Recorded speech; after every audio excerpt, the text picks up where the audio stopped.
L'interview matinale, première partie. Deux invités EES ce matin avec moi. J'ai Livia et Lisiane. Bonjour à toutes les deux. Bonjour Mathieu. Bonjour Mathieu, merci de nous accueillir.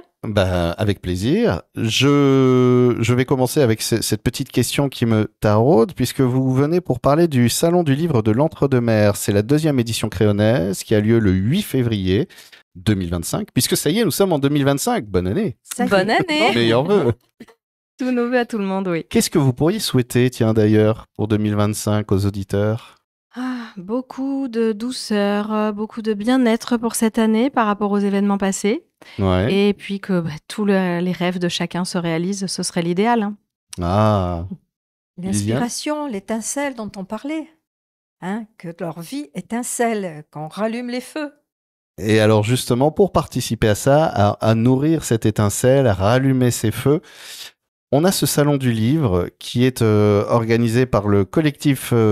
alors, Lisiane, on va recommencer, je ne sais toujours pas, d'auteurs, on va dire. Oui, collectif d'auteurs. Alors, le hasard a fait que ce sont des auteureux. Voilà. On a commencé à 2, on a été 4, aujourd'hui on est 8. 8 ? Voilà, 8 écrivaines. Donc 2. Tout à fait. Voilà.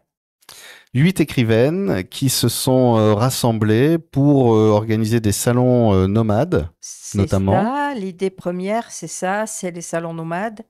Et également la promotion des auteurs. On parlait à l'instant de la surproduction. Eh bien, il y a des auteurs un peu noyés, un peu oubliés, un peu perdus, parfois mal orientés, parfois malchanceux. Nous, on vise à promouvoir, aider, voilà, tenir haut la littérature, la tenir haut. Et faire rêver les gens surtout. Les accompagner comme ça dans le monde, le délicieux monde des lettres et des mots. C'est ça. Effectivement, aujourd'hui, il y a beaucoup de production parce que peut-être que la production est plus accessible, tout simplement. Les outils de production sont plus accessibles. Auparavant, ne serait-ce qu'acheter un ordinateur il y a 30 ans, ça coûtait 3 SMIC. C'est ça. Aujourd'hui, ça coûte un quart de SMIC en moyenne. Oui. Donc, on peut facilement se prendre un traitement de texte et puis se dire, allez, c'est moi le nouvel auteur qui je vais faire le nouveau Trône de Fer. Je me lance. Parfois, c'est vrai. C'est ça l'enjeu et le défi, c'est trouver dans tout ça des gens qui méritent, dont les écrits méritent d'être connus, d'être lus, d'être connus, et qui sont noyés. Oui, et puis parfois, quand on fait ça, justement, quand on débute, eh bien, on est un peu perdu dans ce monde éditorial. Comment faire Comment s'est fait ta rencontre, toi, avec la publication, justement, Lisiane ? Ça n'a pas été simple, bien sûr. Je crois que ça allait pour personne. Mais moi, c'était quand même, ça date un peu, là. Ça me date dans l'espace. C'est 97. Moi, j'écrivais dans des revues. C'est d'ailleurs un bon conseil que je donne, écrire dans les revues. Parce que les revues permettent de savoir si son écrit va avoir une écoute. Et moi, ça en a eu une avec un écrivain bordelais qui, lui, m'a écrit aussi. Il m'a écrit pour me dire qu'il aimait bien ce que je faisais. Et ça m'a mis le pied à l'étrier, bien sûr. Rien de tel que la confiance d'un auteur. Et oui, la validation par quelqu'un déjà dans le circuit. C'est comme être sacré chevalier. Et voilà. C'est Lisiane, tu es auteureux. Je te nomme. Tu le fais très bien, Mathieu. Et toi, justement, Livia, ta rencontre avec la publication, toi, je crois que tu es auteure indépendante ? Oui, tout à fait. Ça a été un choix. Et moi, ça s'est fait vraiment de façon assez originale. C'est-à-dire que j'écris depuis toujours, de tout. J'avais commencé à écrire un polar, j'écris de tout. Et mon mari, que je connais depuis 25 ans, oui, je sais, on ne dirait pas que je suis si vieille, me disait toujours, vas-y, lance-toi, publie. Et moi, je disais, non, mais il y a tellement d'auteurs qui existent sur Terre que qu'est-ce que je vais, moi, Livia Palais, arriver là et avoir la prétention de sortir un livre. Donc, il m'a dit, mais si, tu devrais. Non, je devrais pas. Donc, je continuais d'écrire pour moi. Et un jour, mon mari, donc, qui s'appelle Nicolas, arrive avec une 20aine de pages. Et il me dit, regarde, j'écris une histoire. écris-moi le livre. J'ai trouvé ça tellement adorable que je me suis dit, allez, je vais tester. Donc, j'ai Twingo. Non, bingo. C'est ça, banco. Et du coup, j'ai récupéré cette histoire-là. J'ai dû l'adapter. J'ai dû m'adapter à cette histoire qui, à la base, n'était pas la mienne. C'était pas mon univers. J'ai dû faire en sorte de garder l'humour, etc. Et créer tout cet univers-là. Créer toutes les descriptions, les personnages, les paysages, etc. à partir d'une 20aine de pages. Et donc, du coup, Duo de choc est sorti.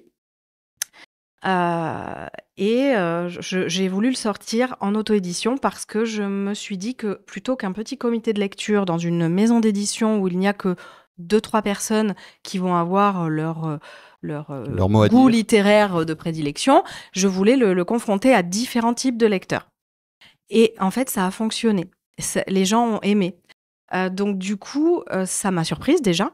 Et ensuite, il m'a dit, écoute, écris la continuité de cette histoire, je précise, parce que l'histoire se termine en fait, mais on rencontre de nouveaux personnages, etc. Donc j'ai sorti ce second livre, écrit vraiment en entier par moi-même, toujours avec cet univers-là. Et en fait, ça m'a donné le goût de continuer pour moi avec mon univers. Donc après, donc il y a eu Duo de choc, Trio de choc, et j'ai sorti Le hasard sur le toit ensuite, là avec mon univers propre et des thèmes qui sont chers à mon cœur. Et j'adore en fait entendre voir les gens en salon du livre qui reviennent, ou des nouveaux lecteurs, et ceux qui reviennent me dire que ils ont été sous le coup de l'émotion, qu'ils ont été surpris, qu'ils ont été charmés, qu'ils veulent connaître le reste, et les échanges qu'il y a en fait lors des salons du livre, je trouve que ça n'a pas de prix parce qu'on écrit tout seul derrière notre ordinateur, et après on a ces retours-là en visu avec des gens qui des fois ont les larmes aux yeux parce que ça a vraiment fait écho en eux. Et voilà. Et c'est pour moi une aventure extraordinaire. C'est une très belle transition sur le sujet qui nous réunit aujourd'hui, ce salon du livre dont on prendra le temps d'en parler dans la deuxième partie.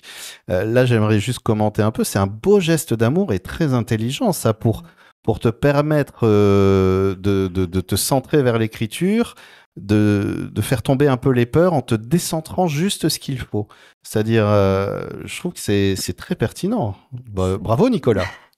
Et merci pour lui. Non, c'est vrai que j'ai trouvé ça adorable. Et en plus, il voulait être modeste jusqu'au bout. C'est-à-dire que j'ai voulu, moi, intégrer sur la couverture Livia Palais, d'après l'idée originale de Nicolas Palais. J'ai voulu marquer ça parce que j'estime que c'est son idée.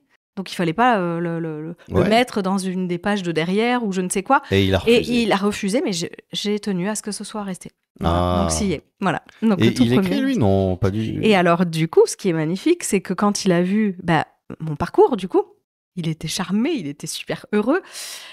Et puis, il s'est dit, ah là là, est-ce que ce serait bien, finalement, que j'essaie d'écrire moi aussi ? Et en fait, lui, il a une imagination assez enfantine, assez... voilà. Et je savais qu'il avait, lorsqu'il était moniteur d'équitation, il avait inventé une histoire lors de colonies, pour le soir, pour les enfants. Et il avait dessiné une couverture rapidement, et il avait écrit 2 pages, sauf que lors de tous nos déménagements, j'avais gardé ça. Je lui ai sorti l'histoire, je lui ai dit « Tiens, mon chéri, écris !» « Mais non, mais je sais pas faire, etc. » Mais j'ai dit « Écris !» Et moi, je suis là, derrière, s'il faut réajuster des choses, etc. On s'en fiche, tu as les idées, tu le sors. Voilà, donc Céline et Cœur de Lion, c'est un roman jeunesse dès 8 ans qui est sorti. Et il a écrit ça, voilà. Et d'ailleurs, en 2025, il y aura une nouveauté par rapport à ce livre-là. Et on va en parler dans la deuxième partie, puisque nous arrivons déjà à la fin de la première partie de l'interview. On se retrouve dans la deuxième partie pour parler de cette nouveauté et d'autres nouveautés, parce que Lisiane aussi, tu profites de ce moment enfin en tout cas ça tombe bien. Ça tombe super bien. Par rapport à la publication de ton nouvel ouvrage. Et Livia aussi, non, il y a autre chose aussi. Oui, tout à fait. Enfin, il y a plein d'actu et pour tout savoir, rendez-vous dans la deuxième partie. À très vite. Deuxième partie de l'interview matinale, toujours avec Livia et Lisiane qui viennent nous parler du 2e salon du livre de l'Entre-deux-Mers. Il a lieu à Créon le 8 février et je vous invite vraiment à venir rencontrer tous les auteurs qui seront présents. C'est combien d'auteurs d'ailleurs sur le salon ? Alors nous aurons 25 auteurs, Okay. Un beau plateau d'auteurs bien variés, avec des genres littéraires différents. Nous avons tout type littéraire représenté, avec de la littérature générale, littérature jeunesse, du polar, de la poésie, du fantastique, de la romance, des contes, des BD, de la littérature occitane. Voilà. Donc vraiment, je pense que chaque lecteur, petit ou grand, trouvera son bonheur, puisque outre les genres littéraires différents, il y aura aussi des premiers auteurs et des auteurs avec plusieurs années d'expérience, donc plus chevronnés, et ce sera vraiment un moment d'échange parfait. Voilà. À la base, donc, c'est ce collectif des écrivaines de la table ronde. L'idée, c'était d'organiser aussi des salons nomades. Et là, c'est la ville de Créon qui vous a demandé de revenir, en fait. Oui, absolument, parce que le second salon nomade s'est passé à Créon. Il a eu un joli succès. Il a été très réussi. Et la mairie nous a demandé de le refaire. Donc, nous, on leur fait plaisir, on a voulu leur faire plaisir, on a été très bien accueillis à Créon, donc nous leur faisons plaisir, mais on ne peut pas l'appeler nomade puisque c'est la seconde fois. Eh oui. Le propre du nomadisme est de bouger, et c'est notre marque, et on y tient beaucoup.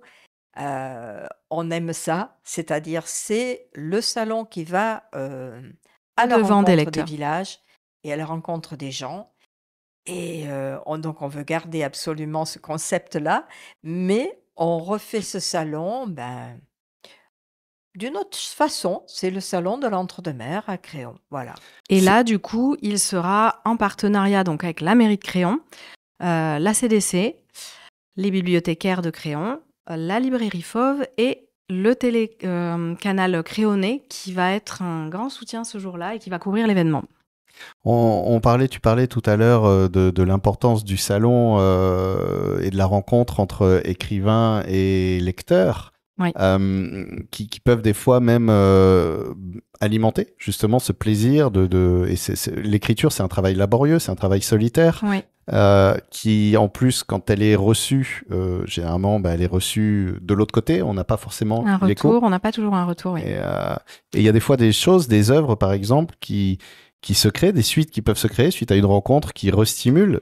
On va reparler de Nicolas, mais oui. Qui avait donc sorti ce premier livre. Oui, parce que c'est moi en fait qui lui vend ses livres parce qu'il est trop timide pour aller en salon.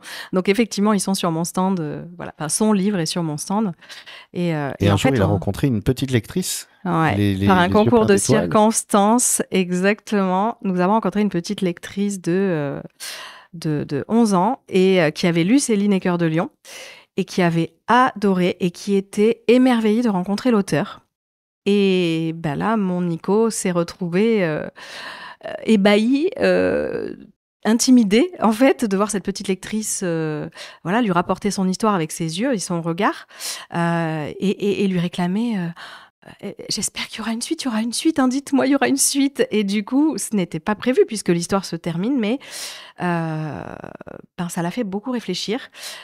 Et en fait, c'est arrivé naturellement. Il a effectivement écrit la suite qui va sortir là, courant 2025. Lisiane, toi, tu sors ton nouvel ouvrage, donc c'est un recueil de nouvelles. C'est un recueil de nouvelles édité aux éditions Savine de Wide. Et je suis très fière de ça. C'est vraiment un magnifique début d'année. Ça tombe en même temps. Et voilà, il sera présenté puisque je suis éditée par une des écrivaines du collectif, Sandrine Billy, c'est sa maison d'édition. Donc c'est vraiment une belle aventure. Il y aura donc moi qui sors sur Vivance. Livia qui sort. Oui. On vient de l'apprendre. Effectivement, c'est en avant-première, tout à fait. Je ne l'ai encore pas annoncé. Attends, je vais lancer un jingle. Ouais. Exclusivité REM. Alors du coup, je vais sortir effectivement parce que outre le fait que je sois auteure, je suis aussi une lectrice addicte. J'adore lire et j'aime garder une trace de mes lectures. Mais les carnets de lecture que je trouve dans le commerce, en fait, sont soit trop sophistiqués, soit trop basiques. Et du coup, j'ai créé un carnet de lecture. Voilà, donc il sera disponible effectivement lors du salon. Voilà, et donc, ben oui, il y aura Survivance, il y aura Livia, il y aura aussi Perrine Ostry qui va sortir un livre. Ça sera la surprise, elle nous tient, Hélène. Il s'appelle Une vie en apnée. Ah, toi, tu sais, voilà, on ne sait pas grand-chose, hein, mais on sait qu'il y a cet Il sort le 6 février. Voilà, ça sera donc vraiment la sortie de plusieurs livres de nos autrices. On parlait de Nicolas, donc, qui vit cette rencontre un moment. Est-ce que toi, tu as un souvenir comme ça, Liliane, d'une rencontre qui t'a particulièrement touchée? Ah ben, celle dont je parlais, Suffrant, oui, ça a été pour moi mise à l'étrier. Après, moi, je dois dire que j'ai ce bonheur aussi. Je pense que lorsqu'on écrit, être entouré par ses proches, c'est vraiment très important. Et voilà, j'ai la même chance. Moi, j'ai mon compagnon qui a toujours été à côté. J'ai mes enfants, j'ai mes petits-enfants aujourd'hui. Tout le monde m'aide. Je dis d'ailleurs, je les remercie dans le dernier là parce que je leur mets qui dénouent toujours les pelotes informatiques. Ils viennent quand vraiment j'y arrive pas, ils me dénouent les pelotes avec une maestria. Et mes enfants, ils ont été l'auteur de plusieurs couvertures. Mon fils est photographe, il a été l'auteur de plusieurs couvertures. Il peut m'aider parfois par la mise en page. Pour la mise en page, quand il m'est arrivé d'auto-éditer aussi, quand c'est pas possible autrement. Voilà, donc oui, être entouré par ses proches, c'est quand même quelque chose, parce qu'on est tellement fragile quand on écrit. On est tellement fragile, on est tellement vite démoli par une petite réflexion, par une mauvaise attitude. On a besoin d'être étayé, d'avoir une bulle, d'avoir un endroit où se rasséréner. Un petit chalet confortable et accueillant. Tout à fait, avec la chaleur dedans, oui. Je vois Livia qui commente, oui. Oui, c'est important. Mais on parlait de belles rencontres. Ouais. J'ai eu beaucoup de belles rencontres avec des lecteurs, mais là, il y en a une qui me marque le plus. C'est la petite Anna, qui est venue sur un salon du livre avec sa maman. Elle a acheté donc un ou deux de mes livres, je ne sais plus. Je crois qu'elle en a acheté 2 d'un coup. Et en fait, elle a adoré, et puis surtout, elle avait adoré nos échanges lors du salon. Parce qu'on échange beaucoup. Il y a des lecteurs, ils vont pas m'acheter mes livres, mais on échange beaucoup sur notre passion commune qui est la lecture, sur les genres qu'on aime, le polar, le thriller, etc. Et cette petite, après, est revenue me voir lors d'autres salons, m'a écrit des mails, et en fait, je me suis retrouvée à être, pour la première fois de ma vie, l'invitée surprise à son anniversaire. Parce qu'elle a tellement adoré nos échanges, etc., que sa maman organisait ça. J'ai été touchée, et de voir la petite si heureuse, et puis elle est adorable, et la famille avait fait créer un gâteau livre d'anniversaire avec la couverture de l'un de mes romans. Wow. C'était vraiment extrêmement touchant. Voilà, c'est des rencontres magiques, et les salons de livres nous permettent ça, en fait. Qu'on ne pourrait pas, nous, en restant comme ça derrière notre clavier, s'en sortir de chez nous.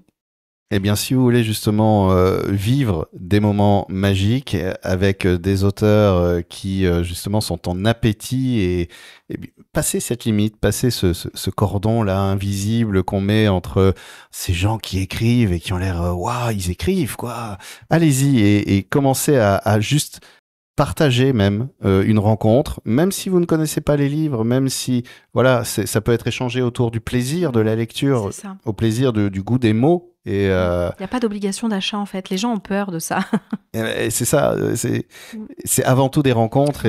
Bien sûr, on parlait de rencontres, mais déjà, la rencontre entre nous 8, c'est quelque chose dans le monde de l'écriture. Il faut saluer ça, parce que c'est pas évident. J'ai envie de parler de sororité plus que de fraternité, puisque nous sommes... Alors, j'ai découvert le mot, il n'y a pas longtemps, pour qui réunit sororité et fraternité. C'est une adelphie. Mais c'est un très beau mot. Voilà, parce que je cherchais pour justement rassembler plus encore, sans nier les spécificités de chacun. Oui, absolument. C'est une adelphie. C'est très joli comme mot. C'est un très beau mot. Et c'est vrai qu'avoir ça entre nous, de soutien... Et puis, cette mission des salons que l'on crée, parce qu'on est vraiment la chevalière, on est vraiment chevalière. On va chercher les auteurs. On a à cœur de très bien les accueillir, de leur faire honneur, ce qui n'est pas toujours le cas. Il faut les mettre vraiment en lumière et rendre hommage à leur travail, à ce qu'ils font, à l'étincelle qu'ils mettent dans nos vies, à leur âme qu'ils nous donnent. Parce que c'est ça, écrire. C'est donner son âme. Et on le donne aux lecteurs. Et les lecteurs viennent, et cet échange entre nous, ça, c'est une superbe aventure. Voilà. Qu'on peut vivre, par exemple, le 8 février à Créon pour cette deuxième édition du festival, du Salon du Livre de l'Entre-deux-Mers. À Créon, où ça? On va donner lieu, parce qu'on déborde un peu sur le temps. Le lieu, c'est... Au niveau de la salle communale de Créon. Et il y aura également une table ronde organisée à 15h sur le thème « Vivre livre papier numérique ». Et ça se situera à la bibliothèque attenante à la salle. Voilà, il y aura des activités également pour les petits, organisées par les bibliothécaires dès 10h. Merci beaucoup à toutes les deux et rendez-vous donc le 8 février à Créon. Merci beaucoup Mathieu.